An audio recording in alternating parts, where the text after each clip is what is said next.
Como estamos, pues vamos a seguir hablando de la historia de África.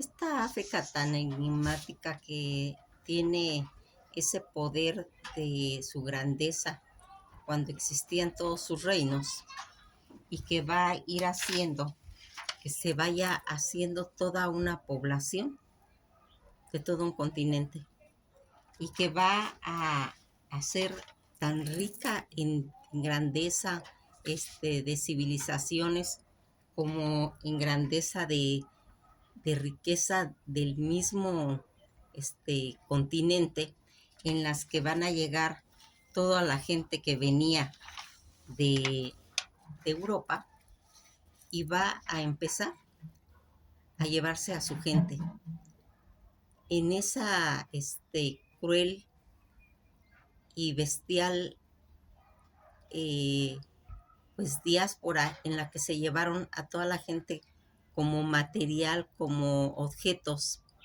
y que va a hacer todo lo de la esclavitud, en la que todos esos grandes reinos donde habían grandes culturas, grandes civilizaciones y que van a ir haciendo que tenga esa grandeza África, ¿sí? Que cuando se los llevan van a quitarles todo su origen de su religión, ¿sí? Su origen de su civilización, todo. No pueden llevarse nada y van a tener que ir haciendo todos esos grandes reinos, como en el que habíamos platicado de los pigmeos y que habíamos dejado toda esa grandeza que ellos habitaban en la región donde estaba la franja tectónica que está en África, ¿sí? Y que todos estos pigmeos van a dar esa grandeza de esas civilizaciones que habitaban en esos lugares. Fíjense en que una de las situaciones en las que va a estar, pues, se puede decir que en desventaja, toda esta ígnea y que va a ir haciendo como una procesión de acontecimientos en los que es bien marcado todo lo que iría aconteciendo. Vamos a ir viendo que uno de los elementos morales en los que más adelante intervenirían todos los derechos civiles, donde se decía que ninguna persona podía permitir que se le vendiera, ni siquiera podía hacer un contrato donde él autorizara venderse, tampoco está prohibido. Y van a pasar todas estas grandes civilizaciones, todos estos grandes reinos, con aquel sello de Caín que les habían puesto a una situación criminal que sería la esclavitud. Toda esta sensibilización que se estaba haciendo en toda esa comunidad negra, la guerra de disección es la que va a continuar después de la esclavitud y de la abolición. Aquí, en una de las películas va a estar plasmada una película que se llama Días de Gloria, donde ahí va a quedar bien plasmado todos los derechos en los que ellos pueden intervenir en una guerra, pero no pueden pelear por su patria, no tienen esos derechos. Y aquí se va a ir viendo cómo va a ir haciendo. En los años de 1861 a 1867 se va a dar toda esa situación en la que se van a hacer que va a haber como un reajuste, una revisión, pero únicamente se va a indemnizar a los blancos, a los que perdieron en determinada situación en todas esas guerras que habían, pero a la raza negra no se le va a dar ninguna indemnización y eso va a formar unas brechas que dilataron más de 300 años, donde solamente los blancos contaban, los hijos de los blancos de las plantaciones contaban con educación, una educación que les fue negada a toda esta gente que trabajaba en las plantaciones, en las que a partir De eso no tenían ninguna garantía de ninguna clase. Toda esa, el sur que había quedado arruinado y que va a ser recompensado, pero menos la gente de clase, donde habían estado todo lo del esclavismo, no van a ser reconocidos. Aquí vamos a ir viendo cómo se va a ir desarrollando pues ese escuadrón de muerte en el que se llamaba Cusclán y que estaba pues formado por los comisarios, por los jueces, por todos los líderes para castigar a esa clase negra. Fíjense en que aquí vamos a ir dándonos cuenta que todo ese conflicto que fue muy complicado en Estados Unidos, donde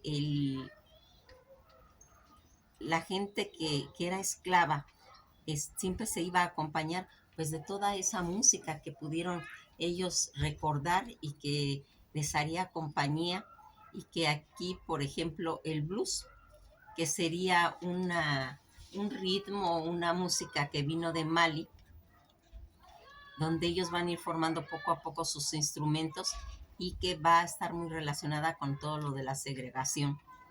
Todo ese castigo que hubo, aunque los negros tenían el derecho al voto, pero era casi imposible poderlo disfrutar o hacer uso de eso, porque ellos tenían, pues, tenían como un texto que tenían que desarrollar, pero ellos eran analfabetas, no lo podían llenar, y aparte tenían que pagar un impuesto que tampoco podían pagar porque no recibían sueldo en las plantaciones donde se hacían, y que aquí, al final de cuentas, cuando va a llegar Abraham Lincoln, él estaba pues en contra de toda esa situación de pues de que no hubiera esclavitud. Él tenía bien marcado eso.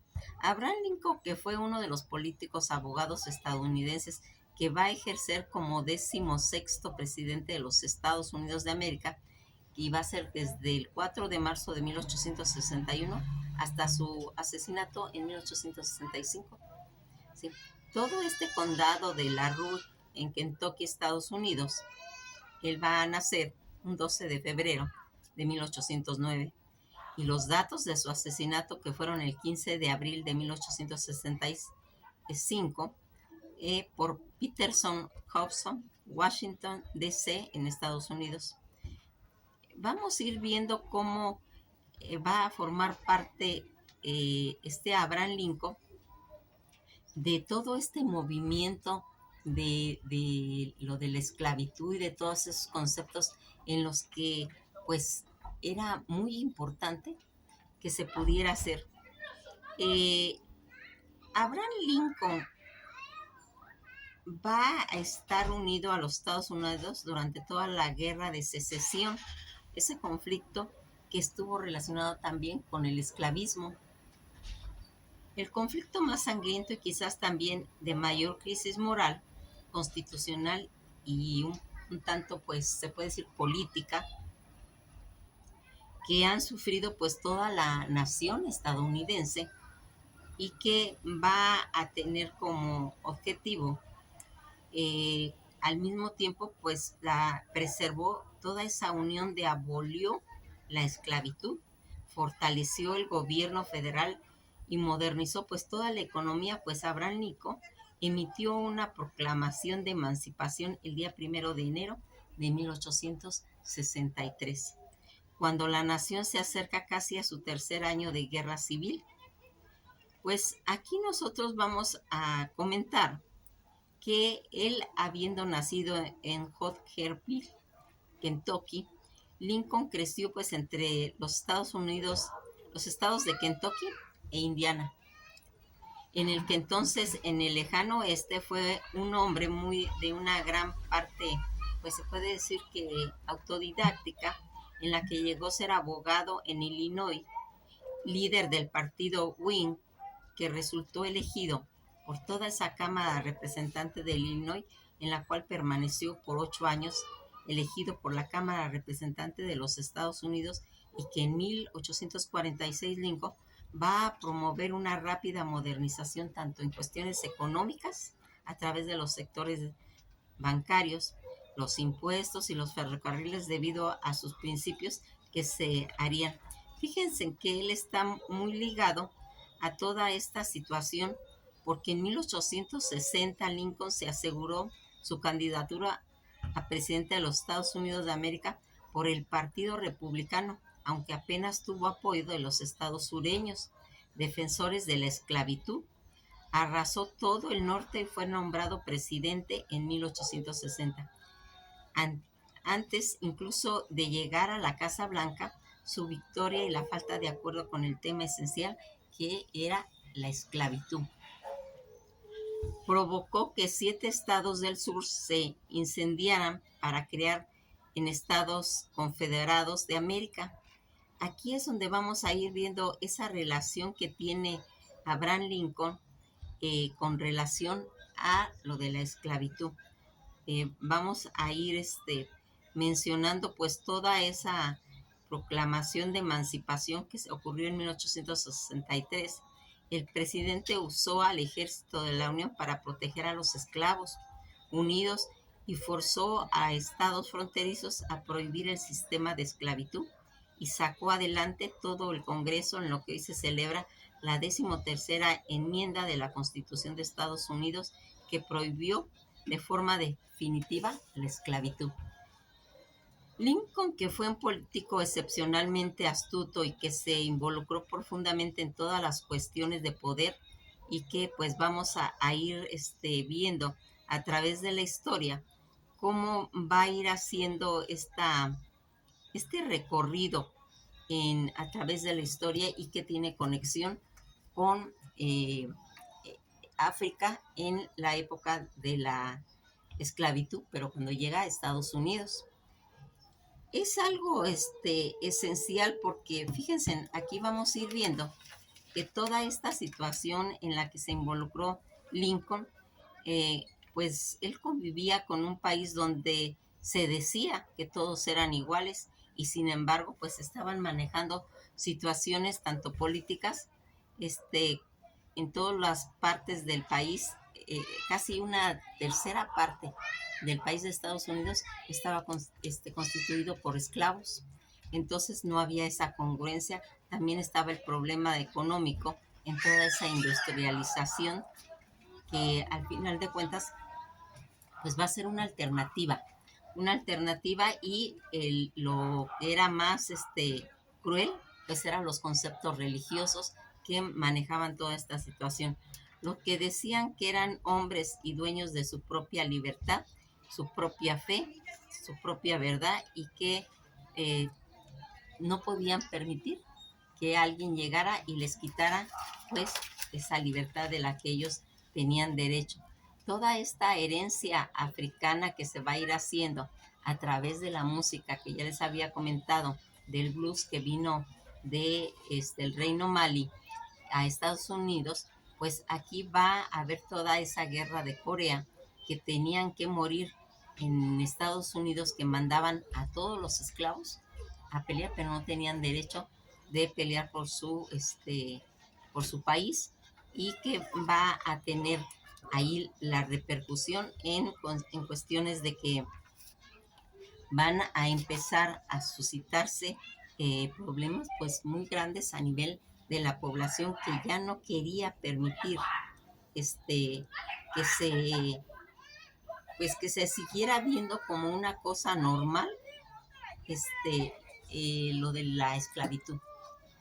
Va a llegar Martin Luther King, que había sido un ministro activista bautista en Estados Unidos, que se convirtió en vocero, líder y más visible de todos los movimientos civiles que iban a haber desde 1955 hasta su asesinato que ocurrió en 1968. Todos estos datos de su asesinato que ocurrió el 4 de abril en el Lorraine Motel de Memphis, Tennessee, en Estados Unidos, estaría influenciado por todo el movimiento de Mahatma Gandhi, Abraham Lincoln, Bayard Rustin, Henry David Thoreau, Benjamin Mays y otros más. El padre Martin Luther King va a hacer todo eso, ese movimiento. Martin Luther King, que fue encargado de emprender una lucha, pero en una forma pacífica, para conseguir la igualdad de los derechos civiles y la de los afroamericanos. Su gran capacidad, pues, oratoria que tenía este hombre, va a convertir en uno de los personajes más mediáticos e influyentes de aquel momento. Durante más de 10 años tuvo grandes logros por toda esta lucha. Martin Luther King va a pedir en su discurso, tenía como objetivo pues denunciar los atropellos, los abusos sufridos por todos esos afroamericanos debido al conflicto racial de los últimos 100 años de la historia de Estados Unidos, y que exigía la justicia y la libertad en la que tenía derecho todo ciudadano americano. Eh, las frases célebres de Martin Luther King era enfocado a su discurso. Tengo un sueño que seguir, y mencionaba todo el discurso que lo vamos a comentar ahorita.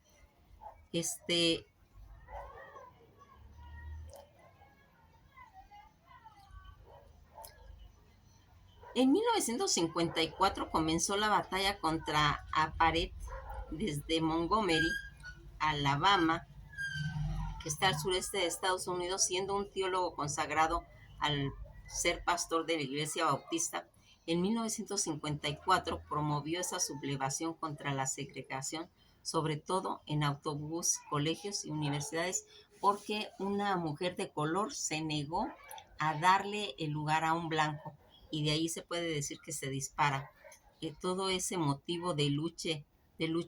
El reverendo Martin Luther King Jr. es una leyenda de los derechos civiles, conocidos por liderar el movimiento para acabar con la segregación y contrarrestar todos esos prejuicios contra los estadounidenses de raza negra en la década desde 1950 hasta 1960, y en gran medida mediante la protesta pacifista. Toda esa promesa reclamada de Luther King, que va a hacer sobre los derechos a la vida, a la libertad y a buscar en realidad pues la felicidad. Eh, Martin Luther King, esa lucha que comenzó fue reconocida casi mundialmente, porque por ser perseguida a la igualdad, a la justicia y a cambios sociales sin el uso de la violencia, que era muy importante esa situación. Parecen que todos ellos venían nada más de estar haciendo guerras. El, este cambio social sin uso a la violencia, la ONU va a crear la convicción del activista y de las virtudes de la diversidad que defendía hasta hoy, más vigente que nunca toda esa pues, situación. Luther King pues va a estar más de 29 veces metido en la cárcel, ¿sí?, por defender y liderar todos los derechos civiles. Los obstáculos que tuvo que enfrentar sobre la discriminación del voto, como ya habíamos visto, el racismo extremo, la falta de tacto del gobierno de Alabama, George Wallace, Tim Robbs, el desprecio de la sociedad americana con los ciudadanos negros, fue solo uno de los obstáculos que tuvo que vencer Luther King, sin olvidar, claro,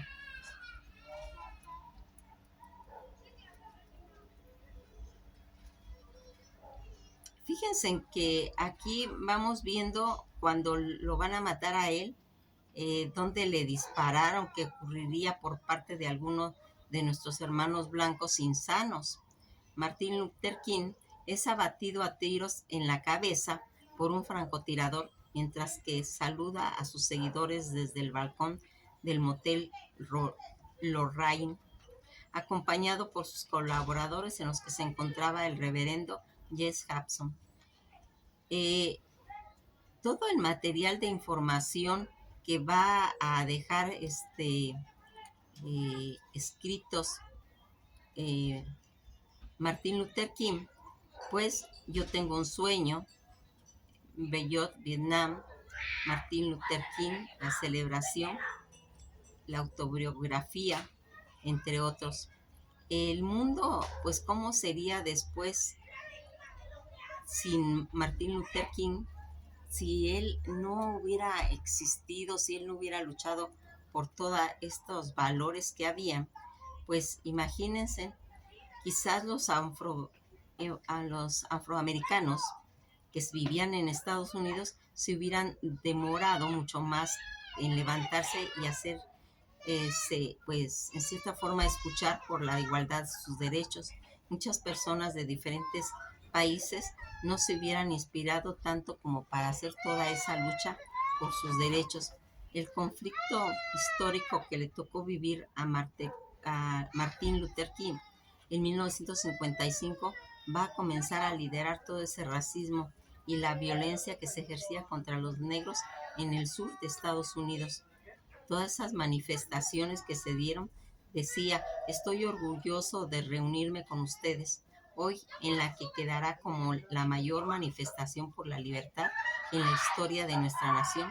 Hace 100 años, un gran americano cuya sombra simbólica nos cobijó, afirmó y proclamaría toda esa emancipación, todos esos valores que mostró en vida Luther King. Creía él totalmente en la igualdad social y en el futuro sin violencia. En el discurso como arma se mantuvo firme en sus principios, aunque fue arrestado más de 29 veces a lo largo de su vida, siguió adelante pese a que sufrió diversos atentados así. Y pues el discurso que va a él a proclamar y va a mencionar, en el que dice así: estoy orgulloso de reunirme en toda esta manifestación, ¿sí?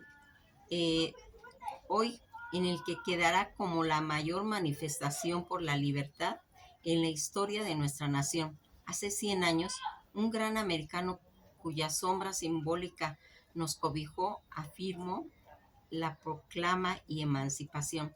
Es importante el decreto que se convirtió en un gran faro de esperanza para millones y millones de esclavos negros que fueron cocinados en las llamas de la injusticia. Llegó como un amanecer de alegría para terminar la larga noche de cautiverio, pero 100 años después debemos enfrentar el hecho trágico de que el negro aún no es libre. 100 años después de la vida de negro es todavía minada por los grilletes de la discriminación. 100 años después, el negro vive en una solitaria isla de pobreza en medio de un vasto océano de prosperidad material. 100 años después, el negro todavía languidece en los rincones de la sociedad estadounidense y se encuentra a sí mismo aislado de su propia tierra. Y así, hemos venido aquí hoy para dramatizar una condición extrema. En cierto sentido, llegamos a la capital de nuestra nación para cobrar un cheque, cuando los arquitectos de nuestra república escribieron las magníficas palabras de la Constitución y la Declaración de Independencia. Afirmaba una promisoria nota de lo que todo estadounidense sería heredero. Esa nota era una promesa de que todos los hombres tendrían garantizados los derechos inalienables de la vida, la libertad en busca de su felicidad. Es obvio hoy que Estados Unidos ha fallado en su promesa en lo que respecta a los ciudadanos de color. En vez de honrar sus obligaciones sagradas, Estados Unidos dio al negro un cheque sin valor que fue devuelto con el sello de sin fondos suficientes, pero rehusamos a creer que el Banco de la Justicia está quebrado. Nos rehusamos a creer que no hay fondos en los grandes depósitos de oportunidades de esta nación. Por eso y por ello hemos venido a cobrar ese cheque, un cheque que no dará la riqueza de la libertad y la seguridad de la justicia. También hemos venido a este lugar sagrado para recordarles a Estados Unidos la urgencia feroz de ahora. Este no es tiempo para entrar en el lujo del enfriamiento o para tomar las drogas tranquilizadoras del gradualismo. Ahora es el tiempo de elevarnos del oscuro y desolador valle de la segregación hacia la iluminación del camino al camino de la justicia racial. Ahora es el tiempo de elevar nuestra nación de las arenas movedizas de la injusticia racial hacia la sólida roca de la hermandad. Ahora es el tiempo de hacer la justicia una realidad para todos los hijos de Dios. Sería fatal para la nación pasar por alto las urgencias del momento. Este enfocante verano de legítimo descontento del negro no terminará hasta que venga un otoño rehabilitador de libertad e igualdad. En 1963 no es un fin, sino un principio.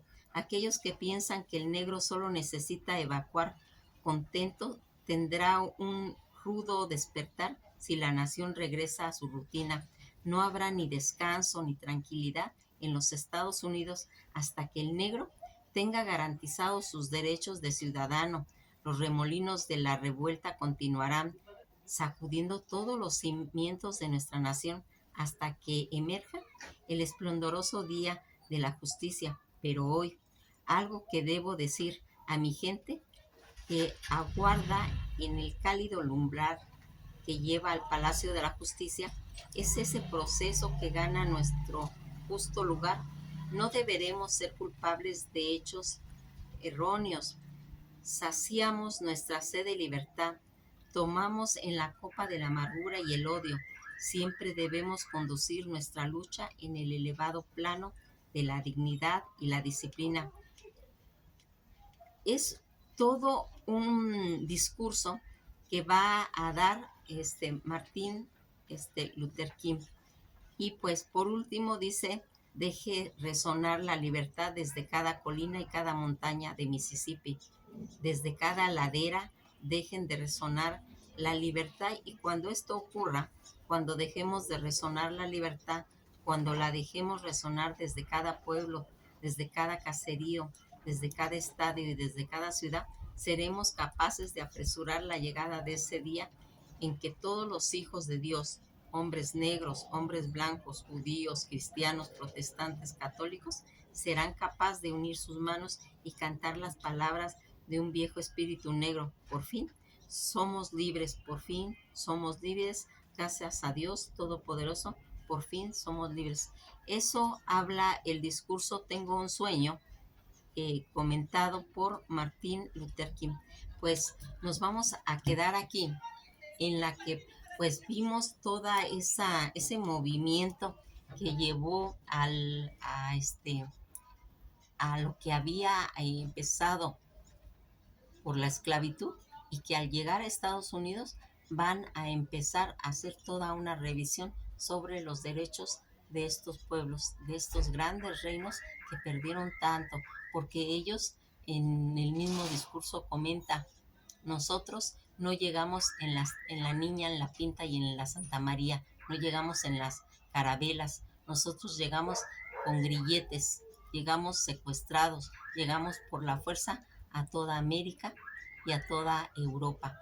Pues nos vamos a quedar aquí y vamos ir recordando pues toda esa grandeza de todas esas civilizaciones que fueron esclavizadas y que van a ir pues apegándose a sus religiones, haciendo ese sincretismo con los lugares a donde van a llegar, a esas plantaciones, y que va a dejar un bello recuerdo de todos esos reinos que representan a África. Que pasen un buen día, y pues esto ha sido todo por hoy. Nos veremos en el próximo capítulo de la historia de África.